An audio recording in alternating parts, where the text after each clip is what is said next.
privacy is an important thing when it comes to cryptocurrency. Because if,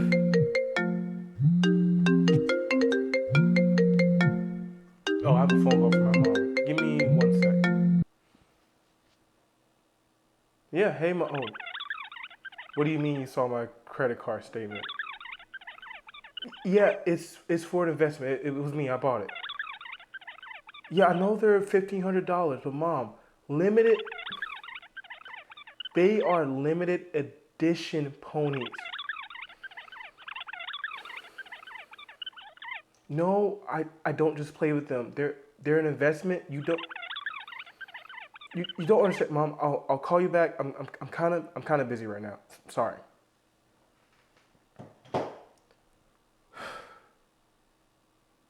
Okay, what was I saying? Oh, all right. Privacy. Privacy is very important because imagine if all your transactions were open for everyone to see. So if you go on Amazon and buy some, adult things, or even buy some wise investments in adult collectibles, everyone will be able to see that and gossip about it. And that would be an awful way to live. You might even get a phone call from your mom concerned about your transactions. But that world of no privacy is the reality if you use Bitcoin. With Bitcoin, you have very little privacy since everyone can see your transactions and what you spend money on. This is a major privacy issue for Bitcoin and other cryptocurrencies in general.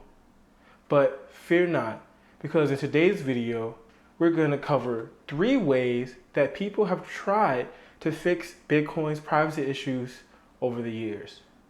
But first, you're probably thinking, why the f can everyone see your Bitcoin transactions?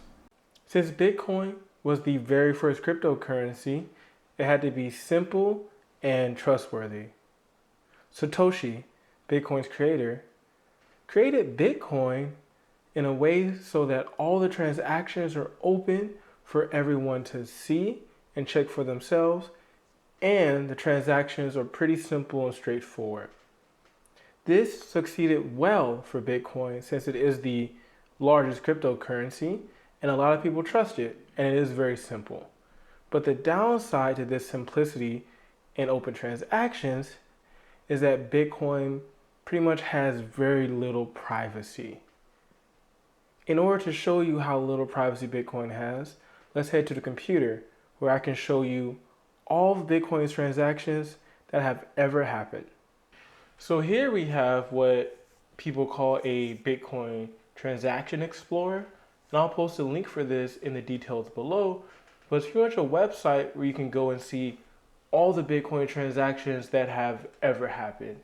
And there are multiple websites for this, so you don't feel pressure to use this one, but here's what we have right now. You can see here we have the transactions. You can scroll down and see any transaction that has ever occurred in Bitcoin's history. So let's just pick one. Boom. You get some metadata here you can know that for right now. You can scroll down to this transaction here. On the left hand side, you see an address and 0.01 Bitcoin rounded off. And this is the person who sent the money. And on the right side, you can see the address that received it and the amount of Bitcoin that they received, which is also 0.10165 Bitcoin roughly. And all transactions look similar to this, and they're all public on the Bitcoin blockchain. So, and it's pretty clear that these addresses don't have names attached. They have random numbers and letters attached to them, but it's pretty easy to associate someone's name with an address. Let's say, for example, you use Coinbase and you deposit to your address, buy some crypto there, send it to your address. Your name is now associated with that address. And since all Bitcoin transactions, I mean all of them, are public and can be pulled up on the internet like this, it's pretty easy to track that money from address to address and still get that name association. If you get that name associated with your address one time, pretty easy to track all your Bitcoin transactions. It's also pretty easy to see where people spend money at, Because, for example, let's say I do get money from Coinbase, a cryptocurrency exchange, put it on my address, it looks similar to this, and I spend it at Amazon to buy, my adult collectibles or whatever. You can see that it's pretty easy to track that transaction back to me because Amazon's address is probably public, so anyone can just, watch Amazon's address, see if I spend money there, then boom, they can see that I spent money at Amazon. They can't see what I bought, of course, that's not on the blockchain, but they can see how much money I have, where I get my money from, and where I send my money to. And once again, it's not on the blockchain. All that metadata isn't on the blockchain. The blockchain just has addresses and numbers, but once again, it's easy to associate someone's address with their number because all of the Bitcoin transactions are open. And this is a major, major privacy issue. But the good news is Bitcoin's been around for 10 plus years. So a lot of very smart people have been working on fixing Bitcoin's privacy issues for years. So let's get into how those solutions work now that we understand Bitcoin's major privacy issues. So one of the first crypto innovators to help fix Bitcoin's privacy issues was Gregory Maxwell, when they coined the term CoinJoin in a 2013 Bitcoin talk post. This message describes a transaction style Bitcoin users can use to dramatically improve their privacy, which I've been calling CoinJoin. So how does a CoinJoin work? This CoinJoin jar will help me explain how CoinJoins work. But first, in order for CoinJoins to work, you need a group of people to come together who value privacy. This group of people can be as small as 2 or 4 people. But the more people that you have, the better privacy you can achieve with CoinJoins. Everyone from this group uses special software that lets them all put their Bitcoin into a CoinJoin. Once they have all placed their coins into the special software, the software mixes the coins up and gives everyone back their Bitcoin. And after all that mixing, thanks to our CoinJoin, in theory, all of the coins are now mixed and pretty private. But in practice, that doesn't really work out. Let's head over to the Bitcoin Block Explorer to see why. So here we are back to our trusty Bitcoin Transaction Explorer. And here I have a CoinJoin transaction pulled up. I'll post a link for it in the details below. We can scroll down and see what's going on with this CoinJoin. And CoinJoins are pretty easy to trace down because they're usually really big. You'll have like 50 or 90 people putting money in, taking money out. Looks pretty clear on the public Bitcoin transaction list, so it's pretty easy to find. You can even see it labeled here as possibly a CoinJoin transaction. So this CoinJoin transaction acts as a mixing pool. So on the left here we have like 90 people mixing money in, and on the other end we have people taking money out. So this is pretty private. As one transaction, CoinJoins are pretty private. It's really hard to link things through. We have 100 people. You don't know whose addresses or who's on the other side because they're all mixed in, just like our CoinJoin jar. So they're pretty private within that one transaction. The issue becomes when you actually go to spend your CoinJoin money. For example, let's go down here and pull up transaction 22. Click that, which leads us to another CoinJoin, which usually CoinJoins work together. People CoinJoin more than once, which ups your privacy. But the issue becomes if when you actually go to spend your money. Just click on transaction 0. You can see here, it was CoinJoin in the transaction here, but then it was sent to a single address here. So this transaction here really got us back in the same situation before, where you have all of Bitcoin transactions being public.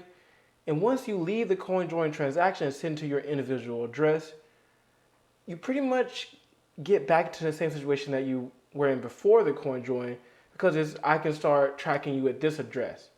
Let's say this person was to spend this coin join money at Amazon. Amazon will have their name and address.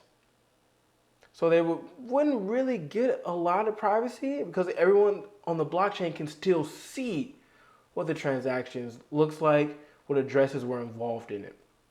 So coin joins are good within themselves, but they're not good when you come to actually spend the Bitcoin to your own wallet or to an exchange or to another merchant. And the issue is that all of Bitcoin transactions are public once again, as I've said plenty of times in the video. So that ends up getting you back into a situation where you were before, because someone just waits until you spend that money, like here, even if you use a private coin join like they did here. So fixing Bitcoin's privacy really comes down to making the transactions private. And that requires a fundamental change to the way Bitcoin works. So it's pretty clear that Bitcoin's privacy is restricted by its open transactions. But fixing that core issue was too big of a change for most Bitcoiners. So a new crypto had to be made. That's why Professor Matthew Greene and other grad students at Johns Hopkins University stepped up. And in 2013, they created a new way of hiding transactions. We don't have to worry about being friendly with Bitcoin's technology. We can change it however we want. Greene and friends created Zcash, which tries to solve the public transaction issue of Bitcoin with a cool new cryptographic tool, the zero knowledge proof. Zero knowledge proofs are really cool pieces of technology that allow people to hide information. They have so many applications, but in this context, you can think of a zero knowledge proof as a big, fluffy cloud. In theory, this zero knowledge proof hides everything that happens underneath it. It's nice and fluffy, and you can't see what's happening beneath it. And here we have a regular transaction, to, from, an amount, normal transaction information. And coins like Zcash use zero knowledge proofs to hide what's happening beneath them. So Zcash also allows you to not use zero knowledge proofs. So you will be out here, work very similar to Bitcoin. People can see where money comes, where money goes. But the second you start using a zero knowledge proof provided by Zcash, you can't see what's going on. So out here, no zero knowledge proof on Zcash. Regular, looks just like a Bitcoin transaction. But the second you go underneath the cloud, it protects everything beneath it. So you can't see what's going on. So let's head over to our Zcash block explorer to get into the details of what these transactions look like. So here we are, back to our trusty blockchain explorer. And this blockchain explorer is specifically built for Zcash. So let's take a look at our Zcash transaction. Remember, if you use the zero knowledge proof or the cloud, your transactions addresses and amounts are hidden. So you can see here, there's no address amount shown anywhere or addresses. So that means that who you sent money to, where the money came from, and the amounts are completely hidden, which is really, really good for privacy.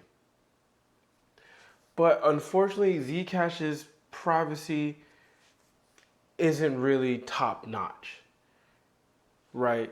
And that's because most people don't actually use zero knowledge proofs when they use their transactions. Remember how I said Zcash also allows transparent transactions? This is an example of one here. A transparent transaction, you can see the address, the amounts, address amounts, and it looks very similar to Bitcoin. And unfortunately, that's what most Zcash transactions look like. Most people do not use zero knowledge proofs in their transactions. So their cloud actually looks much, much smaller. Remember how I said the zero knowledge cloud hides everything beneath it? And in theory, the cloud could be big, right? The studies show that take 4. Remember how I said the zero knowledge cloud, oof, too fast. Remember how I said earlier that the zero knowledge cloud hides everything beneath it. And in theory, the cloud could be quite large. But unfortunately with Zcash, the cloud looks more like this. It is quite small. Since most people do not use the zero knowledge protections when they use Zcash. So you don't get that much privacy with the blockchain if the cloud's small, right? Not many things can be hidden by it. So most transactions are just clear. You can see who they're from and the amounts with Zcash, unfortunately. And the reason why is because of devices like this. Phones and hardware wallets cannot handle the size of the zero knowledge proof because it's very computationally intensive, so it's limited on what devices it can run. So the only devices in the past that could run the zero knowledge proof software was like computers, desktops, things like that, not these small hardware wallets and phones, which really set back the adoption rate because a lot of people use phones and hardware wallets for security and convenience. But if you can't use the shielded addresses with it or the zero knowledge proofs with it, there's not going to be used as much. And that's what happened with Zcash. And they're working on this. They're getting the stuff smaller, more compact, less computationally intensive so that it can run on phones. I don't think they have hardware wallet support yet, but they do have phone support. So they're making improvements, right?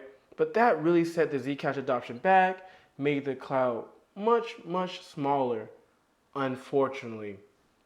And that limits Zcash's, privacy.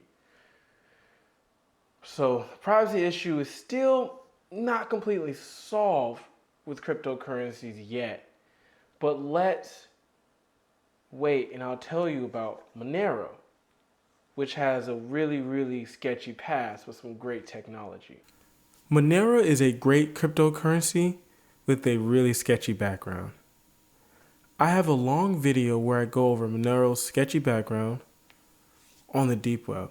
So click the card in the upper right if you want to hear a wild story. But the tech behind Monero is also interesting and great. The technology behind Monero's privacy is a little more straightforward than the previous cryptocurrencies that I've discussed today. See, Monero divides the transaction into 3 separate parts and then applies separate encryption for both of those. And this allows it to have a more straightforward privacy method and also get the best encryption methods for each part. So, Monero uses ring signatures to hide where the money is being sent from, and it uses stealth addresses to hide where the money is being sent to, and in order to hide the amounts, it uses ring confidential transactions. Once again, dividing the transaction up like this and encrypting the to, from, and amount information separately allows it to use the best encryption methods for each one. And although the privacy and technology is really cool with Monero, the greatest thing about Monero, in my opinion, is that Monero requires that every user uses these privacy methods. If you remember from Zcash and Bitcoin, you could opt in to use these privacy methods if you wanted to. And this opting in really hurt the privacy of the blockchain as a whole. But Monero has a ingrained commitment to privacy, and they require every transaction to be private. And this increases the privacy of Monero greatly. Let's head over to the trusty Monero Block Explorer once again to see what a Monero transaction looks like. And here we have our Monero Block Explorer, where we can see all the Monero transactions that occur. I'll post a link for this in the details below. So all we need to do is go to this transaction right here. Remember, Monero is a little complicated with the encryption methods that they use, since they do use 3 major separate ones, right? But you can see that the amounts are hidden. We can't see the amounts.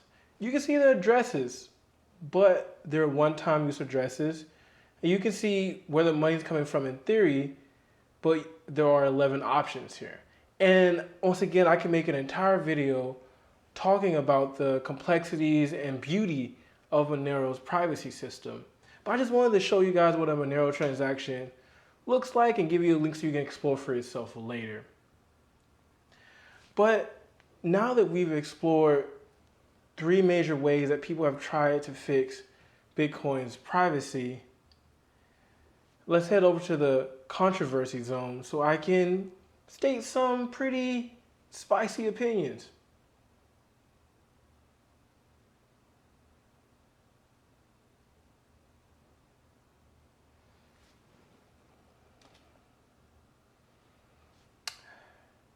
And here we have our Monero Block Explorer.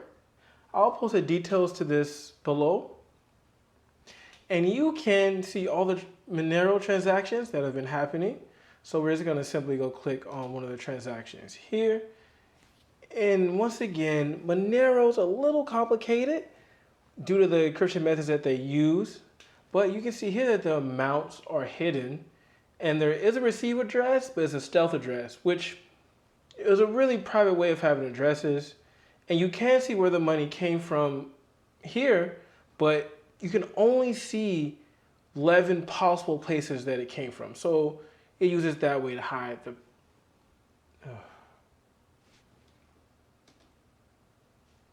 And here we have our Monero Block Explorer, where we can see every Monero transaction that has happened.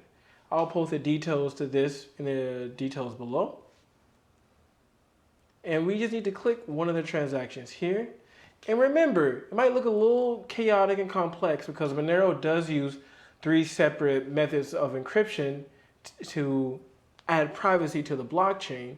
But you can see here that the amounts are hidden. You can see a stealth address, but it's sort of like a private address. You can see 1 out of the 11 places that this money had possibly came from. So it's still private in that way. And once again, I can make, several hour-long videos talking about the beauty and complexities about the Monero blockchain. But one thing you need to remember is that Monero does not allow you to turn off privacy. It's privacy by default, which results in a more robust ecosystem and community also. So now that we've covered the major ways that people have tried to fix Bitcoin's privacy issues, you're probably asking, well, which one's best?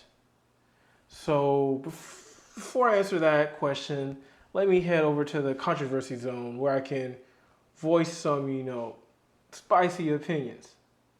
So here we are in the controversy zone where we have comfortable things, very soft, comfortable space, so I can say some harsh truth.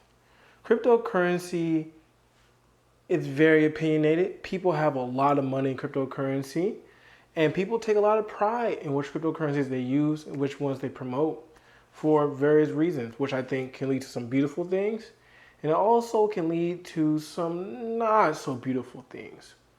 And one of those things is that people will not like the next thing I'm about to say. When it comes to which privacy coin offers its users the best privacy right now, the clear winner is Monero. It just is. A lot of people are fans of Zcash, which is fair, but wait, not done, and are fans of Bitcoin, things like CoinJoin, Wasabi Wallet, which is also fair. But studies have shown that Monero has the best privacy right now, and Monero is also one of the top used cryptocurrencies on the dark web. So it's trusted by people whose freedom and lives depend on Monero providing a good level of privacy. So that's why I'm in the controversy zone.